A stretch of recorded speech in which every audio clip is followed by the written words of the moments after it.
Hello everyone, hello YouTube, this is Felipe, o gato de salto, and today I'm here to talk to you about the Malandro style. But wait, not the style of dancing, the style of clothing.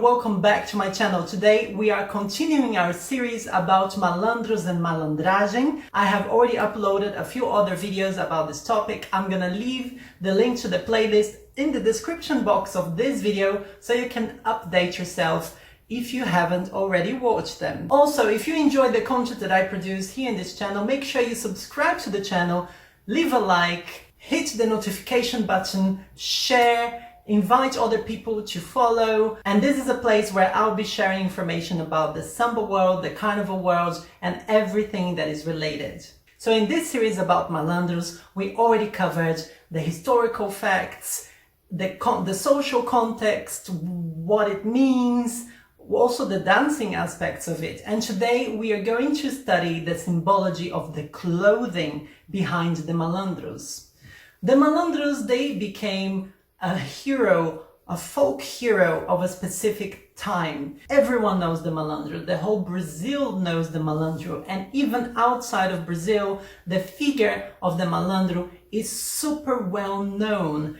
Just the image that we have, and how come did such an image become so iconic? So today we're going to study all these iconic cultural elements that made the Malandros what they are. So the first thing we have to think of is the fact that the Malandros, that they originated in the 20s, 30s and 40s. So the dress code at the time was different than it is today. Men were required to dress socially in nice dress trousers, a suit, shirts, a tie, a hat. Those were clothes that were used by everyone, and the more money you had, the better was the quality of your hat, the more accessories you had. The Malandros, they became so much a symbol of their times that there were many composers, many sambas composed to celebrate the style of the Malandros. And of course, you have to think back of the time where people dressed so elegantly. The Lapa,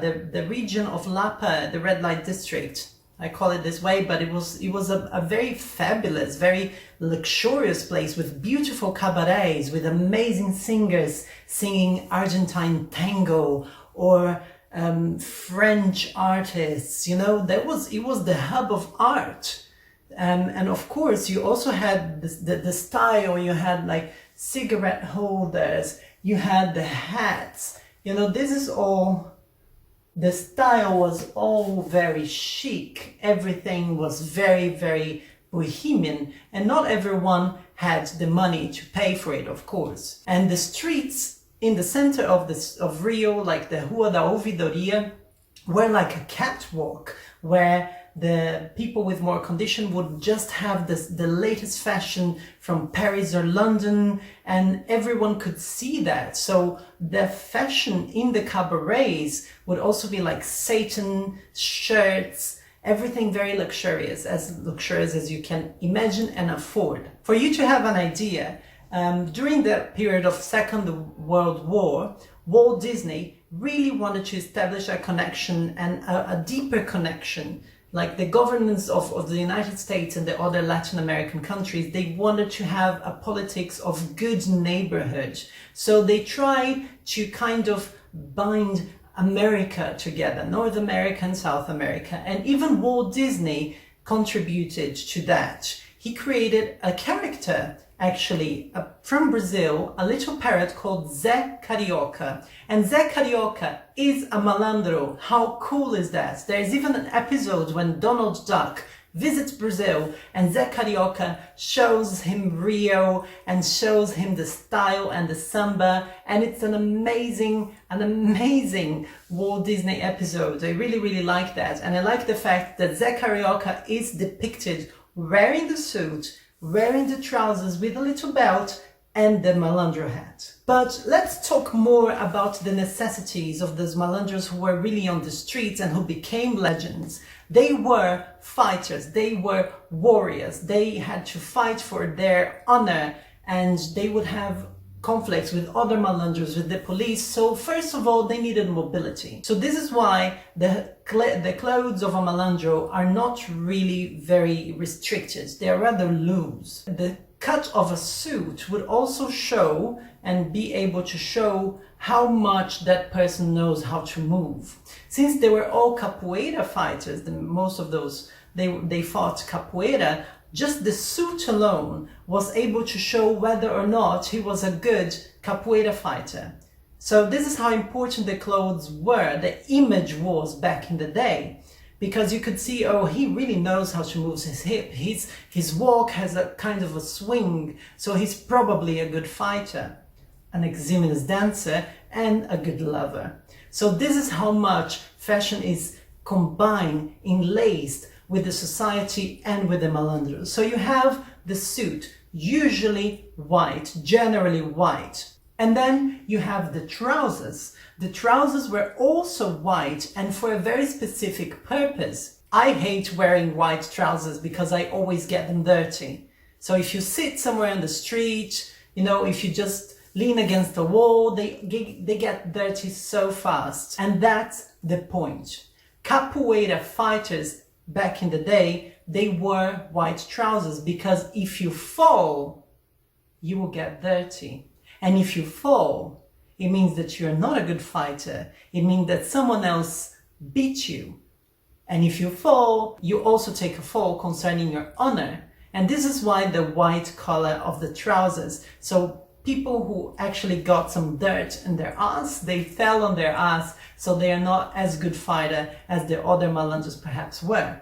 This is how, and this is why the looks were very important, because anything that was not there, even the hair or whatever, anything could mean that that person, that Malandro, is not a good fighter. He's not there to stand his grounds. Anyone can go and take what is his. And of course, we also have the striped shirt. We have it either with white and black or white and red. Black and white, red or white. Those are the classic colors for the striped shirt of the Malandros. Now for red and white, there is a religious connection to another entity, sometimes considered an Eshu, but also as another line, vibrational and spiritually speaking, a line of Malandros, and that is from Zé Pilintra. We'll be talking about him in a different video, but he used to wear these colors, white and red, and this just stayed in tradition. Now let's look at the shoes. The shoes of a Malandro, they are bicolor shoes. Bicolor meaning two colors. The kind was usually a brogue kind of shoes, so with two colors. That was also very elegant, very typical of the time. And these shoes are also the shoes that many of the Samba dancers wear today, because it has a directly connection to the Malandros in that time. And then the most important item of a Malandro's wardrobe, actually two accessories that are the most important item of a real Malandro's wardrobe. First one, the hat, the Panama hat. The Panama hat, if you know, is actually made in Ecuador and is a kind of hat that is made by hand by indigenous people using a kind of grass, dry of course, that is very, very resistant. And the second is actually a blade. A cutting blade at the time, just like men used to use to shave, made of stainless steel. Those were blades, very, very sharp, that could also be used as weapons. So these were the two main, most important items in the Malandro wardrobes, because with the blade, they would cut their opponent, especially the face. Taking a blade cut to the face was the worst marking you could get, because your face everyone sees, and if you saw those cuts, it's like you couldn't protect yourself enough. And of course, people could kill with those blades. And then the Panama hat is perhaps the most interesting information I came across. Is the Panama hat was actually a shield, because that grass is so strong and so resistant that if you get that blade and try to rip the hat, it's very, very difficult, almost impossible. These are not real Panama hats, so with a blade I can cut it with one strike. But a real Panama hat will not even suffer a scratch from such a cutting blade. So you had the blade like the sword of a warrior and the Panama hat just like the shield of a warrior. How cool is that? Another type of hat that they used to use was the boater hat. So I think when I think of the boater hat, I think about British school uniforms that up to today have this boater hat also as part of the uniform. And then some use the cannon. And that of course was also a weapon of war and defense, because these guys, they were out and about. They had to be beautiful and seductive, so they would get the money if they needed. They would inspire trust in people, so they could scam them if necessary. They would get the girls, so they need to be elegant and dressed just like society required in the 20s, 30s and 40s. But they also had to be ready for war and be ready to fight on the streets and protect their honor and protect their integrity and be very respectful, inspire fear. And this is how amazing all the symbology behind the wardrobe of a Malandro is. And of course, when you see Samba shows, you see those elements. You see the Panama hat. Okay, you don't see the blades, but you see all those elements. There are also many artistic pieces that rely on the figure of Malandro, not only sambas or pagodes. We have Chico Buarque, which is an amazing Brazilian composer, musician, and he wrote the Ópera dos Malandros. So the Malandro opera, which is kind of a musical and with a lot of cult, very cult figures like Jenny and the Zeppelin. And we had Salgueiro, the samba school, actually represent this Ópera dos Malandros and, you know, pay homage to the figure of the Malandros in their parade of 2016. Malandro Batuqueiro, that everyone knows, is one of my favorite parades. É que eu sou malandro, batuqueiro, cria lá do morro do Salgueiro. Se não acredita, vem no meu samba pra ver, o couro vai comer. Laroie, mojo baxé. I could sing this forever. They talk about the shoes. Com a ginga e com bicolor no pé. Bicolor no pé is the bicolor shoe on the, you know, being worn.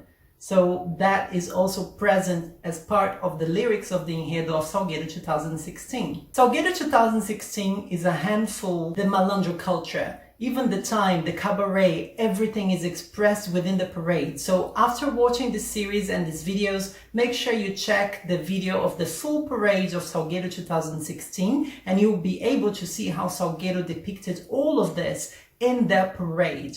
But yeah, that's it. I hope you enjoyed this video talking about the symbology of Malandros and what their clothes of Malandros represent. If you did, you know what to do. I really thank you for your time. I hope you enjoyed, and I can't wait to be back here with another amazing video for you about this amazing samba world in which we live in. So take care and see you next time. Bye.